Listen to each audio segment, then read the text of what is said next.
ꯑꯗꯣꯝꯕꯨ ꯇꯔꯥꯝꯅ ꯑꯣꯛꯆꯔꯤ꯫ ꯄꯩꯁꯥ ꯀꯔꯝꯅ ꯇꯥꯟꯒꯅꯤ ꯑꯃꯗꯤ ꯕꯤꯖꯤꯅꯦꯁ ꯇꯧꯔꯤꯕ ꯃꯤꯑꯣꯏꯁꯤꯡꯅ ꯌꯥꯝꯅ ꯃꯔꯨꯑꯣꯏꯕ ꯅꯤꯌꯣꯝ ꯈꯔꯁꯦ ꯁꯤꯖꯤꯟꯅꯕꯤꯌꯨ꯫ ꯑꯩꯅ ꯍꯥꯏꯔꯤꯕ ꯅꯤꯌꯣꯝꯁꯤꯡꯁꯤ ꯑꯗꯣꯝꯅ ꯐꯣꯂꯣ ꯇꯧꯕꯤꯔꯕꯗꯤ ꯑꯗꯣꯝ ꯂꯥꯈꯄꯇꯤꯗ ꯅꯠꯇꯦ ꯀꯔꯣꯔꯄꯇꯤꯁꯨ ꯑꯣꯏꯕ ꯌꯥꯕꯒꯤ ꯆꯥꯟꯁ ꯂꯩꯔꯤꯕꯅꯤ꯫ ꯄꯩꯁꯥ ꯇꯥꯟꯕꯁꯤ ꯑꯇꯟꯕ ꯃꯤꯁꯤꯡꯒꯤꯗꯤ ꯌꯥꯝꯅ ꯂꯨꯕ ꯑꯗꯨꯒ ꯇꯟꯗꯕ ꯃꯤꯁꯤꯡꯒꯤꯗꯤ ꯌꯥꯝꯅ ꯂꯥꯏꯕ ꯊꯕꯛꯅꯤ꯫ ꯑꯗꯣꯝꯅꯕꯨ ꯇꯟꯗ꯭ꯔꯕꯗꯤ ꯄꯩꯁꯥ ꯇꯥꯟꯅꯕꯒꯤ ꯂꯝꯕꯤ ꯉꯥꯛꯇꯅꯤ꯫ ꯊꯕꯛ ꯌꯥꯝꯅ ꯂꯩ, ꯕꯤꯖꯤꯅꯦꯁ ꯌꯥꯝꯅ ꯂꯩ꯫ ꯀꯔꯣꯔꯄꯇꯤ ꯑꯣꯏꯅꯕꯒꯤ ꯑꯥꯏꯗꯤꯌꯥ ꯈꯪꯂꯕꯁꯨ ꯇꯧꯕꯨ ꯇꯧꯗ꯭ꯔꯕꯗꯤ ꯂꯥꯈꯄꯇꯤ ꯐꯥꯎꯕ ꯑꯣꯏꯕ ꯉꯝꯂꯣꯏ꯫ ꯑꯗꯨꯒ ꯀꯅꯥꯒꯨꯝꯕ ꯃꯤꯅ ꯊꯕꯛꯇꯤ ꯌꯥꯝꯅ ꯀꯟꯅ ꯁꯨꯕ, ꯄꯩꯁꯥꯁꯨ तानबा ꯑꯗꯨꯒ ꯄꯩꯁꯥꯗꯤ ꯄꯥꯏꯕ ꯉꯝꯗꯕ꯫ ꯃꯁꯤꯅ ꯑꯃꯨꯛ ꯀꯔꯤꯗ ꯁꯣꯏꯒꯦ ꯍꯥꯏꯕꯗ ꯃꯍꯥꯛꯅ ꯇꯧꯔꯤꯕ ꯅꯤꯌꯣꯝꯗꯨ ꯄꯩꯁꯥ ꯇꯥꯟꯕꯒꯤ ꯃꯗꯨ ꯁꯣꯏꯕ ꯅꯠꯇ꯭ꯔꯒꯅ ꯄꯩꯁꯥ ꯇꯨꯡꯁꯤꯟꯕ ꯍꯩꯇꯕ꯫ ꯑꯩꯈꯣꯏ ꯃꯤꯑꯣꯏꯕ ꯈꯨꯗꯤꯡꯃꯛ ꯂꯣꯏꯅ ꯍꯩꯔꯒ ꯄꯣꯛꯂꯛꯄ ꯅꯠꯇꯦ, ꯁꯣꯏꯗꯕ ꯉꯝꯗꯦ꯫ ꯑꯗꯨꯕꯨ ꯑꯗꯣꯝꯅ ꯄꯩꯁꯥ ꯇꯥꯟꯕꯗ ꯁꯣꯏꯔꯤꯕꯗꯣ ꯀꯔꯤꯅꯣ, ꯇꯨꯡꯁꯤꯟꯕ ꯉꯝꯗ꯭ꯔꯤꯕꯗꯣ ꯀꯔꯤꯒꯤꯅꯣ ꯍꯥꯏꯕꯗꯨ ꯌꯥꯝ ꯃꯨꯟꯅ ꯈꯟꯊꯕꯤꯔꯒ ꯍꯤꯡꯁꯥꯞ ꯑꯃꯨꯛꯇꯪ ꯇꯧꯕꯤꯌꯨ꯫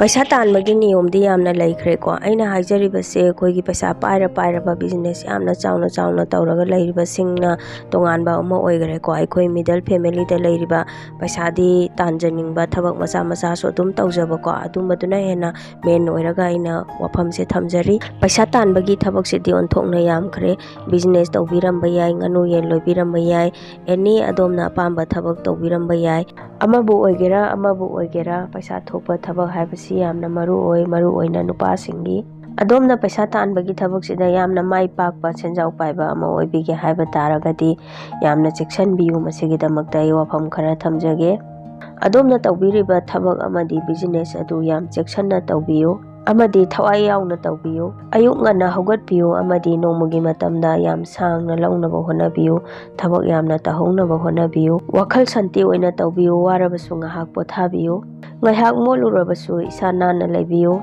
ꯄꯩꯁꯥ ꯐꯅ ꯇꯥꯜꯂꯕꯁꯨ, ꯄꯩꯁా ꯄꯥꯏꯔꯕꯁꯨ ꯃꯣꯠꯂꯕꯗꯤ ꯃꯤꯅ ꯎꯁꯤꯠꯇꯦ ꯍꯥꯏꯕꯁꯤꯃꯗꯤ ꯈꯪꯕꯤꯌꯨ꯫ ꯋꯥꯉꯥꯡ ꯁꯉꯥꯡ ꯍꯩꯕꯤꯌꯨ, ꯕꯦꯕꯥꯔ ꯂꯝꯆꯠ ꯂꯩꯕꯤꯌꯨ꯫ ꯈꯨꯗꯝ ꯑꯣꯏꯅ ꯍꯥꯏꯔꯕꯗ ꯗꯨꯀꯥꯟ ꯐꯝꯕ ꯑꯃꯅ ꯗꯨꯀꯥꯟꯗꯣ ꯐꯖꯅ ꯄꯣꯠ ꯁꯤꯠꯍꯟꯒꯦ ꯍꯥꯏꯕ ꯇꯥꯔꯒꯗꯤ ꯗꯨꯀꯥꯟꯗꯣ ꯂꯨꯅ ꯅꯥꯟꯅ ꯊꯝꯕ ꯗꯔꯀꯥꯔ ꯇꯥꯏ꯫ ꯄꯣꯠ ꯆꯩ ꯁꯨꯅ ꯊꯝꯕꯤꯒꯗꯕꯅꯤ ꯑꯃꯗꯤ ꯋꯥꯉꯥꯡ ꯁꯉꯥꯡ ꯐꯖꯗ꯭ꯔꯕꯗꯤ ꯀꯅꯥꯅꯁꯨ ꯆꯪꯅꯤꯡꯗꯦ꯫ ꯋꯥꯉꯥꯡ ꯁꯉꯥꯡ ꯐꯖꯕ ꯍꯥꯏꯕꯁꯤ ꯌꯥꯝꯅ ꯃꯔꯨ ꯑꯣꯏ꯫ ꯗꯨꯀꯥꯟꯗꯨꯗ ꯄꯣꯠ ꯂꯩꯕ ꯂꯥꯛꯂꯤꯕ ꯃꯤꯁꯤꯡꯗꯨ ꯌꯥꯝꯅ ꯃꯔꯨ ꯑꯣꯏꯅ ꯈꯟꯒꯗꯕꯅꯤ꯫ ꯗꯨꯀꯥꯟ ꯐꯝꯕ ꯈꯛꯇꯒꯤ ꯋꯥꯐꯝ ꯅꯠꯆꯗꯦ, ꯄꯩꯁా ꯇꯥꯜꯂꯤꯕ ꯃꯤ ꯊꯦꯡꯅꯗꯨꯅ ꯑꯃꯒ उनदुना पैसा तानबगी थबक तौरिबसिंगना व्यवहार लमचतसे यामना मरु ओय वंगांग संगांगसे बिजनेस अमा तौबा मतमदा मी मखल सुना थेंगनगनी अफबा फत्तबा मरम अदुना शांति लैना वखन फाथबा ngamba दरकार ताय। पैसा तानबा मतमदा धर्म कायबिगनो धर्म कायबा थबक तौबसे अदोमदा सुंकान कानबा फंगोय। आइगी बाबादो बिजनेस तौबदे यामना हैरमी बिजनेस याम कन्ना तौरमी बाबाना हैरम्बा अमा लैरमी पैसा फना तानबा होनरबसो धर्म कायबा थबक तौबा यादे हाइना इसागी फनबा होनबदा मीगी फतनबा तौबिरोइदबनी खनबिरोइदबनी। अदोमनसु मीगी फनबा तौरबदी अदोमगिसु अफबा ngakta ओइगनी। पैसा फना तांदुनसु पैसा तुंगसिनबा हैत्रबदी पैसा पाइबा ngamloi।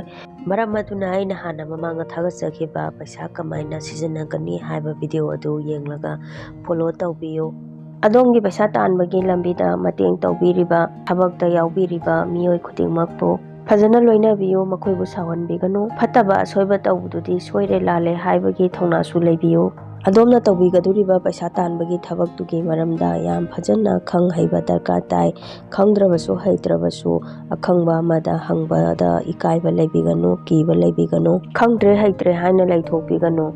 खंगद्रबसु अखंगबा मिसिंगा तानबा लेपिगनु। पैसा तानदबा सुंया यादबनी, पैसा थोक्तबा सुंया यादबनी। पैसा नंगमदबा थबकसे अयामबनादि लैते। मरम अदुना अदोमसु पैसा तानबगी लंबीसे सोइदना तौबियो। सेन थोकपा थबकसी करिगुंबा अमता तौदबगी महुत्ता करिगुंबा खरदी सोइदना तौबियो। लुहोंगलबा हस्बैंड वाइफ ओइबिरगना खना तानरगा पैसा थोकपा लंबी अमा तौबियो। याम ngalingaida पैसा तालौबा हाइबसिना यामना कानबा हेली फै। ख्वाइदगी हेना फबदी लुहोंगद्रिngaidagi पैसा तानबा हौबसिना यामना फै। थबक तौद्रे तोलोब चाद्रे हाइदुना लैथोकबिगनु, नुपी थिबा ngaइबिगनु। नुपी थिद्रिngaइदसु तौबा याबा मयाम अमा लै। सोइदना पैसा तानबगी लंबीसी याम ngन्ना हौरिगै यामना फरे। अदुना नहा ओइरिबसिंगसु सोइदना तौबियो। फ्रेंड आइना मथक्ता हाइजखरिबा नियमसिंगसे सिजन्नरगा पैसा तानबगी थबक नत्रगा बिजनेस तौबिरबदी अदोम सोइदना माइ पाकबा ओइगनी।